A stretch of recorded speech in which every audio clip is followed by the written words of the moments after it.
Hello नमस्कार दोस्तों, मैं चंद्रिका मोहित इवोक आईएएस के प्लेटफॉर्म पर आपका स्वागत है। जैसा कि हम एथिक्स जीएस पेपर 4 की यूनिट 7 के सिलेबस डिकोडिंग जो भी विषय हैं उन पर बारी बारी से चर्चा कर रहे हैं। इससे पहले हम शासन व्यवस्था में ईमानदारी, पॉवर्टी इन गवर्नेंस और दूसरा लोक सेवा की अवधारणा, कॉन्सेप्ट ऑफ पब्लिक सर्विस के विषय पर चर्चा कर चुके हैं। अगर आपने उन वीडियो को नहीं देखा है तो देख लीजिएगा, लिंक में डिस्क्रिप्शन बॉक्स में दे दूंगा। जो आज का हमारा विषय है वो है वर्क कल्चर, कार्य संस्कृति। तो ज्यादा देर न करते हुए हम स्टार्ट करते हैं आज का यह सेशन। कार्य संस्कृति में हमें क्या क्या पढ़ना होगा? पहला तो कार्य संस्कृति का अर्थ क्या है। दूसरा, कार्य संस्कृति और हमारी संस्कृति में क्या संबंध है। तीसरा, एक अच्छी कार्य संस्कृति। अगला, हमारी कार्य संस्कृति कैसी है, अगर उसमें कोई समस्या है तो उसको ठीक कैसे करें। तो कार्य संस्कृति में इन डायमेंशन को पूरा करने के बाद यह टॉपिक हमारा पूरा हो जाएगा। इनको पूरा करने के बाद इस टॉपिक से कोई भी प्रश्न आपकी रेंज से बाहर नहीं होगा, ये हमारा विश्वास है। तो कार्य संस्कृति का अर्थ क्या है? कार्य संस्कृति के अर्थ को जानने के लिए सबसे पहले जानना जरूरी है कि संस्कृति हमें क्या सिखाती है। तो हमारी संस्कृति हमें क्या सिखाती है? पहला तो कैसे बात करना है। दूसरा, कैसे आचरण करें ना करें, विरोध कैसे करें और मूल्य क्या होते हैं या मूल्य हमारे क्या हों। तो मुख्यतः संस्कृति हमें यही सिखाती है। अगर हम ऑफिशियल की बात करें, ये तो पर्सनल हो गया।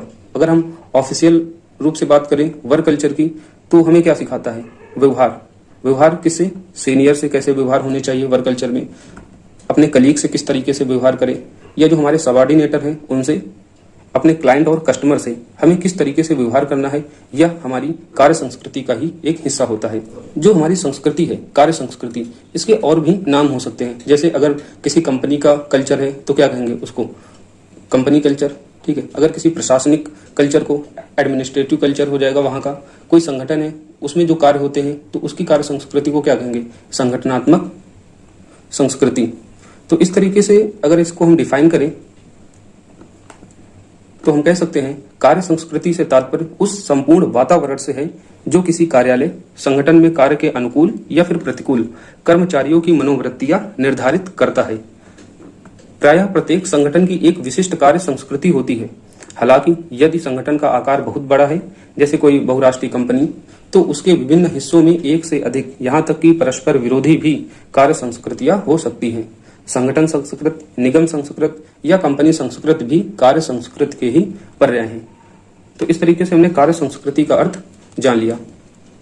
अब अगला है कि जो संस्कृति होती है उसका ढांचा क्या होता है, उसका आंतरिक चरित्र क्या होता है।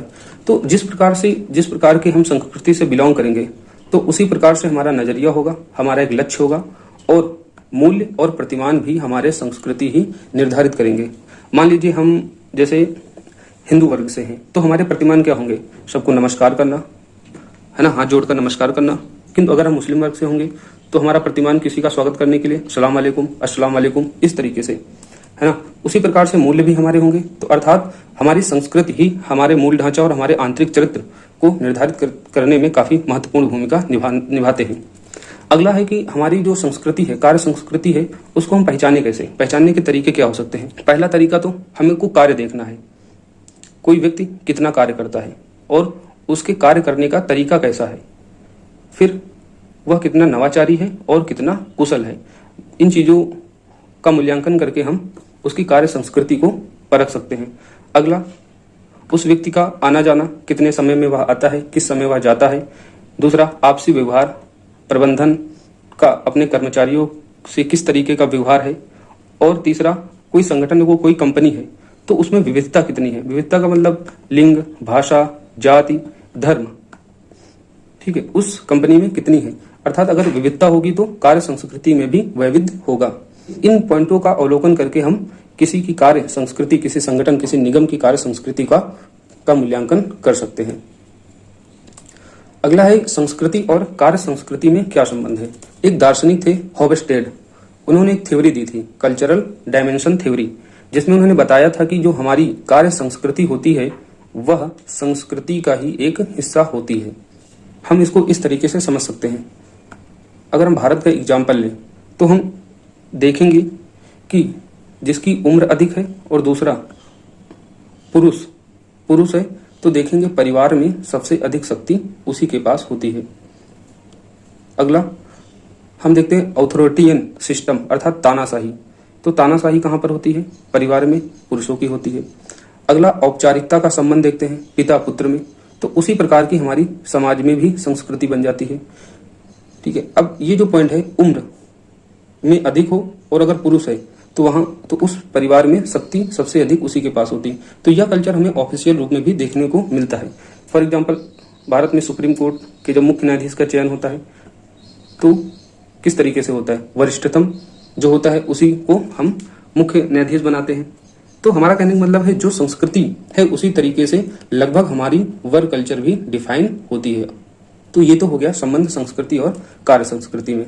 एक टिप्पणी है जिसको मैं पढ़ रहा हूं, आप सुनिएगा। यद्यपि किसी समाज में कई उप संस्कृतियां होती हैं, किसी कार्यालय की कार्य संस्कृति कैसी होगी यह इस बात से तय होगा कि उस कार्यालय के वरिष्ठतम अधिकारी किन उप संस्कृतियों से संबंध रखते हैं। किंतु फिर भी कार्य संस्कृति पूरी तरफ इस बात से नहीं तय होगी। उसकी इस बात का भी महत्व होगा कि वरिष्ठतम लोगों ने अपनी शिक्षा व जीवन अनुभव से कौन कौन से मूल्य अर्जित किए हैं। तो संस्कृत और कार्य संस्कृति को लेकर ये टिप्पणी है, आप इसका यूज कर सकते हैं अपने आंसर में। एक अच्छी संस्कृति में क्या क्या होना चाहिए? पहला तो वैविध्य का सम्मान होना चाहिए। अच्छा, वैविध्य का सम्मान होगा तो उससे लाभ क्या होगा? मान लीजिए कोई कर्मचारी है, ठीक है, कर्मचारी विभिन्न संप्रदायों, जातियों, लिंग, भाषाओं, ठीक है, उनमें विविधता है। तो अगर उनमें अगर सम्मान होगा तो सबसे बड़ा लाभ क्या होगा? सामाजिक जो स्वास्थ्य है उसका निर्धारण होगा। अगला, नवाचार की संभावना बढ़ेगी। दूसरा, एक अच्छी कार्य संस्कृति में समानता की गारंटी या फिर भेदभाव नहीं होना चाहिए। किसके संदर्भ में? वेतन, सुविधाएं और पदोन्नति में। कहने का अर्थ है किसी विशेष वर्ग, धर्म, संप्रदाय को केवल इसलिए उनके वेतन, सुविधा और पदोन्नति में लाभ नहीं मिलना चाहिए क्योंकि वो एक विशेष वर्ग, धर्म या संप्रदाय से आते हैं। हाँ, इनमें केवल तार्किक अंतर यह होना चाहिए किन बातों का? उनकी योग्यता का, उनकी मेहनत का और उनके परफॉर्मेंस का। इस तरीके से समानता की गारंटी और भेदभाव को समाप्त करने वाली कार्य संस्कृति होनी चाहिए। तीसरा, अच्छे कार्य संस्कृति का एक यह भी गुण होना चाहिए कि लोग डर व भयों से स्वाधीनता हो, अर्थात किसी व्यक्ति को बिना कारण के निकाले जाने का भय न हो। अगला, अपना मत रखने पर नाराजगी का खतरा न हो, अर्थात हर व्यक्ति को अपनी बात रखने की पूर्ण स्वाधीनता हो। अगला, किसी कार्य संस्कृति का एक अच्छा गुण सामूहिक भावना, जिसमें प्रत्येक कर्मचारियों से सुझावों का स्वागत करना चाहिए। मान लो कोई नया व्यक्ति कोई सुझाव दे रहा है तो उस सुझाव का स्वागत करना चाहिए। इससे क्या होगा? कंपनी का ही लाभ होगा, संगठन का ही लाभ होगा, नए आइडियाज, नवाचार बढ़ेंगे। ठीक है, इसके लिए हम सेमिनार्स और अनौपचारिक कार्यक्रमों को आयोजित कर सकते हैं इसे बढ़ाने के लिए। अन्य चीजें क्या होनी चाहिए? एक स्पष्ट सोपान क्रम हो, रूल रेगुलेशन लिखित रूप से स्पष्ट हो ताकि किसी को दबाया ना जा सके, किसी का शोषण न किया जा सके। नवाचारों को प्रोत्साहन देने वाली संस्कृति होनी चाहिए। अब अगला था कि भारतीय सरकारी कार्य संस्कृति की समस्याएं क्या हैं। तो क्या क्या समस्याएं हैं? आप लोगों को पता है कि नवाचार में कमी है, कार्य की गुणवत्ता का सम्मान न होना, जैसे सैलरी, प्रमोशन, ठीक है, इनकी इक्वालिटी नहीं है। अगला, अत्यधिक सुरक्षा। अत्यधिक सुरक्षा से क्या समस्या होती है?